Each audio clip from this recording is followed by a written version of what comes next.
Hi, I'm Lisa, and I wanted to show you Grace's newest custom piece. So this actually is a 14-inch iWig. It was my personal iWig that started out as a white platinum, and white platinum is like a lemon yellow bleach blonde overall. So Grace had done a level 8 root and level 8 lowlights, and then just overall toning to make it a very vanilla blonde overall. So the person that bought this from me wanted to have it more of a balayage look. Because it started out overall light, she had to do what's called a reverse balayage.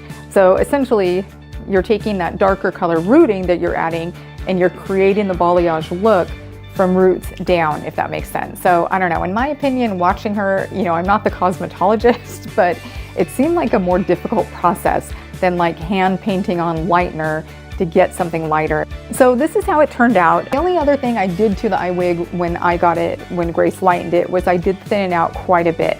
So iWigs are silk top lace front wigs. There's that silk top, and kind of the lace front. I do have a little piece of scar tape in the front just so the transition is a little bit softer, if that makes sense. I never thin the longest layer on an iWig because it's already naturally the thinnest layer. iWigs are very deeply layered with a thin lower layer and then thicker as it goes up. And this one was actually thinned quite a bit overall. So here's what it looks like from the side and the back, and the hair is just silky, silky soft on this one. So it definitely has a more dimensional look. She uses the Shades EQ gloss. And we love Shades EQ because it tends to change in different lighting. So sometimes it will give it, a darker look.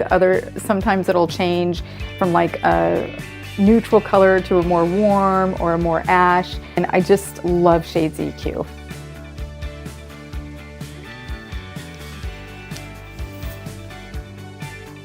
And the person who bought it wanted to keep that light, so Grace did that. Actually, you can see the original color of the wig by looking at those highlights in the front, because those are the original color that the wig was pretty much overall before doing the reverse balayage. I'm just so proud of Grace. She knew she wanted to specialize in color. She knew that she loved doing wigs. She's been doing my wigs for a long time now.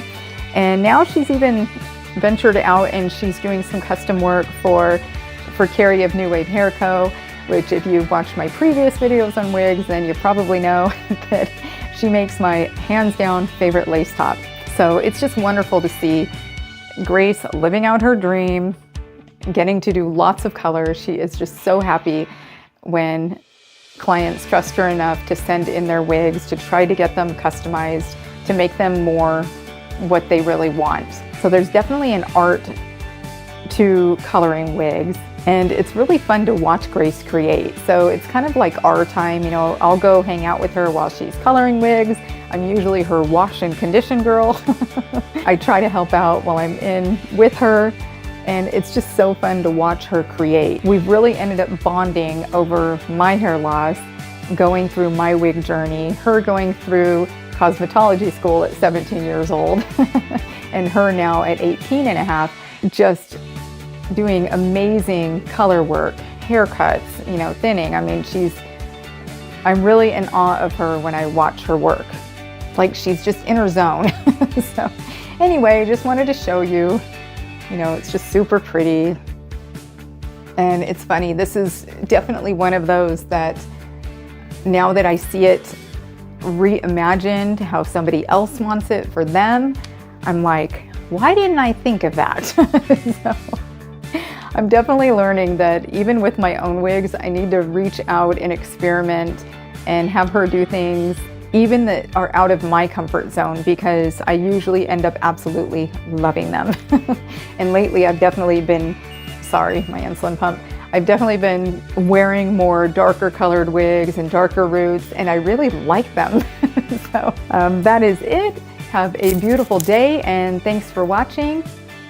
Wherever you're at on your hair loss journey, just know you are not alone. And have a beautiful day.